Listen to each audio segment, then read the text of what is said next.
আপনারা জানেন যে গতকালকে একটি টিভি চ্যানেলে আমার কাছে যখন এই বিষয়গুলো নজরে এসছে, তাৎক্ষণিকভাবে আমাদের নির্বাহী পরিচালকের মাধ্যমে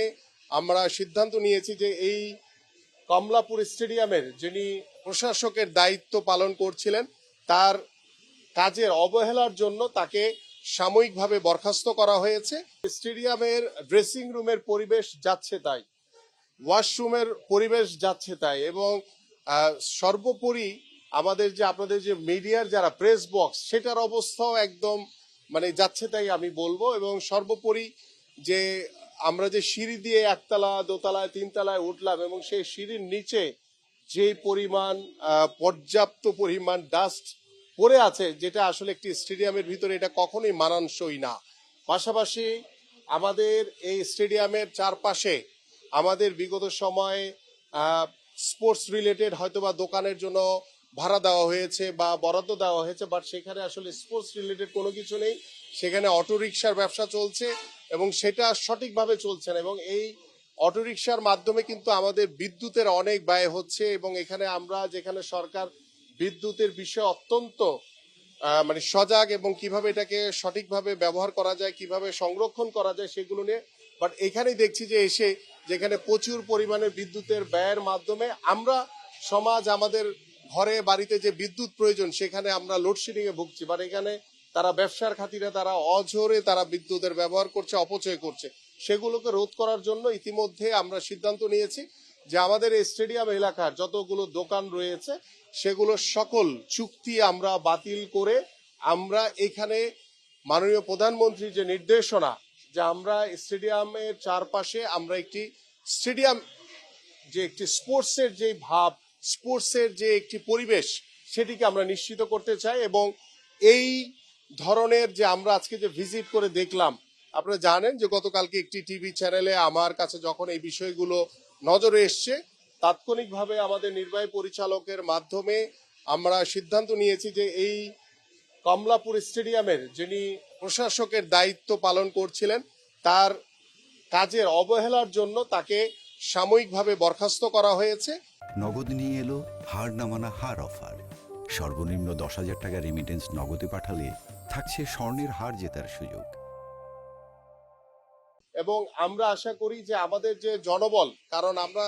যে পরিবেশটা তৈরি করতে চাই সেটাকে মেনটেন করার জন্য জনবল দরকার, এবং সেই পর্যাপ্ত জনবল দিয়ে আমরা আশা করছি, আমি বলছি না যে আমি রাতারাতি সব চেঞ্জ করে ফেলতে পারবো, বাট আমরা শুরু করেছি। আপনাদের সকলের সহযোগিতার মাধ্যমে আমরা এই কমলাপুর স্টেডিয়াম,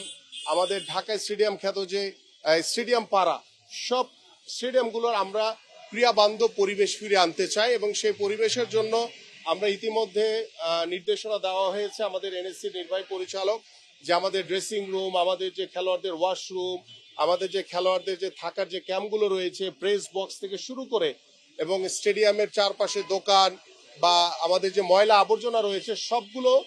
পরিষ্কার করে আমরা নতুনভাবে আমাদের এবং খেলোয়াড়দের জন্য যে ফ্যান কিংবা এসি দরকার তাদের থাকার জন্য, এই গরমের ভিতরে তারা দেখা যাচ্ছে যে মাঠের ভিতরে বাইরে গিয়ে তারা রেস্ট নিচ্ছে ড্রেসিং রুম থেকে বাইরে গিয়ে। তা আমরা চাই যে দ্রুত সময়ের ভিতরে আমাদের এই কার্যক্রমগুলো শুরু করে দিয়ে ইনশাল্লাহ আমরা দ্রুত সময়ের ভিতরে আমরা কমলাপুর স্টেডিয়ামের যে একটি ভাব রয়েছে সেই জায়গাটি আমরা পরিবেশটি আমরা ফিরে আনতে চাই। আমি গতকালকে যখন রাতে আমি যখন দেখলাম, দেখার পরে আমি নিজেই আমাদের নির্বাহী পরিচালক তাকে জিজ্ঞেস করলাম যে আমি তো গত 2 মাস আগে বোধহয় এখানে এসে ভিজিট করে গিয়েছিলাম এবং এটি এতদিনে পরিষ্কার হয়ে যাওয়ার কথা, এখানে কোনো কিছুই থাকার কথা না তাৎক্ষণিকভাবে। এবং এখানে আমাদের যে প্রশাসক যিনি দায়িত্ব পালন করছিলেন তার কাজের অবহেলার কারণেই কিন্তু এই 2 মাসে কোনো কিছু হয়নি। এবং যখন আমার নজরে এসছে তাৎক্ষণিকভাবে কিন্তু তার বিরুদ্ধে আমরা ব্যবস্থা নিয়েছি, তাকে সাময়িক বরখাস্ত করা হয়েছে। এবং আগামীকালকে একটি ফুল টিম আসবে আমাদের এনএসসির পক্ষ থেকে,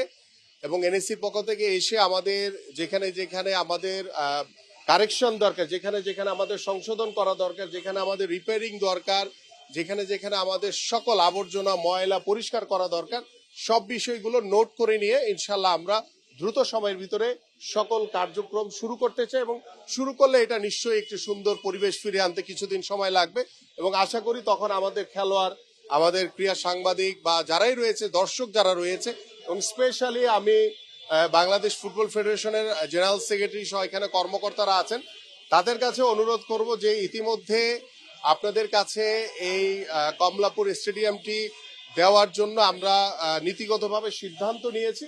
এবং তারা চাইলে আগামী এক সপ্তাহের ভিতরেই অফিসিয়ালি আমরা তাদের কাছে হস্তান্তর করে দিব এবং তখন এটি তাদেরও দায়িত্ব পড়বে এটিকে মেনটেন করা এবং এটিকে সুষ্ঠু ও সুন্দরভাবে পরিচালনা করা। এবং আমাদের এনএসসির পক্ষ থেকে আমাদের যেই ধরনের সহযোগিতা দরকার এবং স্পোর্টসের পরিবেশ ফিরে আনার জন্য আমাদের যা করণীয় রয়েছে আমরা সর্বোচ্চটুকু করব, কারণ আমাদের মাননীয় প্রধানমন্ত্রীর যে নির্দেশনা রয়েছে প্রত্যেকটি স্টেডিয়াম এলাকা যাতে স্পোর্টস রিলেটেড সেই পরিবেশ যাতে আমরা ফিরে আনতে পারি, সেই জন্য আমি চেষ্টা করছি, আমাদের কর্মকর্তারা চেষ্টা করছে এবং আপনাদেরও সহযোগিতা চাই যে যেখানেই সমস্যা থাকবে সেখানে যদি আপনারা স্পোর্টসের রিলেটেড যদি কোনো কিছু থাকে আমাকে অবগত করেন, আমি তাৎক্ষণিকভাবে সেই ব্যবস্থা নেওয়ার চেষ্টা করবো ইনশাল্লাহ। অলরেডি আজকে এই বিদ্যুতের সমস্যার সমাধান হয়ে যাবে, অলরেডি কার্যক্রম শুরু হয়েছে। ইনশাল্লাহ আশা করছি যে আজকে কিংবা কালকের ভিতরে যে বিদ্যুতের যে সমস্যাটি হয়েছে সেটি সমাধান হয়ে যাবে ইনশাল্লাহ।